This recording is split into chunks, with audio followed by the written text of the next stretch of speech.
All right, good day, class. This section is angle addition. Okay, before we can do angle addition, we first need to know what an angle is. Okay, so an angle is formed by two rays with the same endpoint. So it's very much what we talked about, like an opposite ray, two opposite rays. Okay, in section 1-2. Okay, the rays are the sides of the angles. The endpoint is the vertex of the angle. So in this diagram over here to the right, we have ray AB. Okay, with an endpoint of A, and then we have ray AC with an endpoint of A, and both those rays share A as an endpoint, okay, and that creates an angle. Okay. Also, A is called a vertex. Okay, it's the vertex of the angle. Right? How to name it? You can name an angle by its vertex, so we can call this angle A, and you notice our symbol for angle looks like a lazy L. A point on each ray and the vertex. Now remember, if you do this, the vertex has to be in the center. You notice A is in the center both times. Okay, so you can name them using all three angles, or all 3 points. Okay, so angle BAC or angle CAB. Okay. Now this one has a number in it, so we can also call it angle 1. Okay. And when you read them, you say the word angle out. So angle BAC, angle CAB, angle A. Before we go to the next slide, I wanted you guys to know that honey is the only food that doesn't spoil. You could actually eat a 3,000-year-old jar of honey. So I thought that was pretty interesting. All right, let's go to our next slide. Okay. All right, next thing about angles is we have an interior of an angle, and then we have the exterior angle. So think interior house, exterior of your house. Okay. So the interior of an angle is the region containing all the points between the two sides of the angles. And the exterior is everything on the outside. So here's your diagram over here.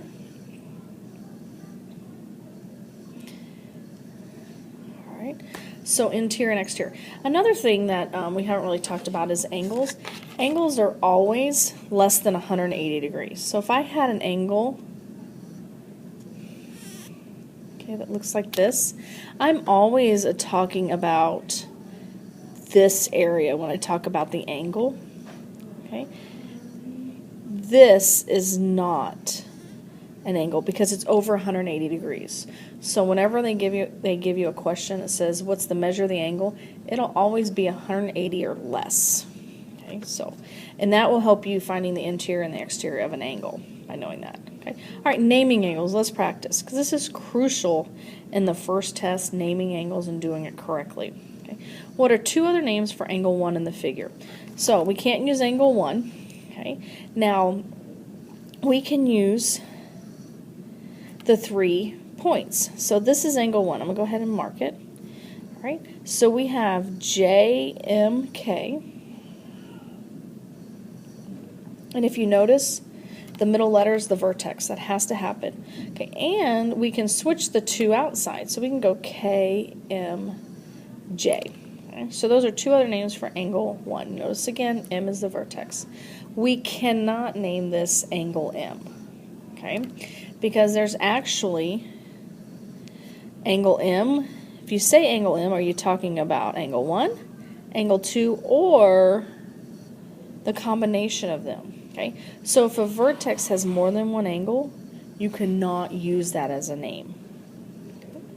Oh, another thing, regulation golf balls have 336 dimples on them. So it's a lot. All right. One way to measure the sides of an angle is in degrees, and we're going to be using some protractors to measure some angles here in a little bit. Okay, to indicate the measure of angle, write a lowercase m in front of the angle symbol. And that means it was actually measured. It changes it to a number. So instead of just identifying with an angle A, if we put the word M in front of it, we know that we need to have a number in there. Okay, and this was 62 degrees. Okay, if you use the word M, you do not use degrees. Okay, the M says that it's in degrees. We're only going to work in degrees here. All right, some review stuff. I know you guys have seen this before. There's 4 types of angles we're going to be using, and you're going to have to identify. The first one is acute. Okay, acute is an angle that's less than 90 degrees okay, not equal to, less than 90 degrees. You can never have a negative angle, nor is an angle 0 degrees. Okay. The next one's right angle. It equals 90 degrees. Obtuse angle is an angle that's between 90 degrees and 180 degrees. Okay, again, it cannot equal 90 degrees here, because if it does, it is a right angle. Okay. And on the next one you can see, if it equals 180 degrees, it's called a straight angle, which, if you look at this one, is opposite rays. Okay, so opposite rays make a straight angle. Okay. All right, angle addition postulate. So let's review a little bit. On Tuesday, we talked about Wednesday, we talked about segment addition, where if you have a segment with 3 points and B being in the middle, that you can take the two shorter segments, add them together, and it equals the longer segment. So you can take AB plus BC, and that equals AC. Okay, that was segment addition. So angle addition is very similar to that. Okay, so point B is in the interior of the angle. Okay. Right. If that happens, then you can take one of the angles, in this case angle AOB, okay, the smaller angle, okay, and the other angle, angle BOC, okay, add those together, and they are going to equal the larger angle, angle AOC. Right? That's angle addition postulate. So, and just think, eventually we'll start putting in numbers instead of letters. Okay. All right, I hope you guys have a great day.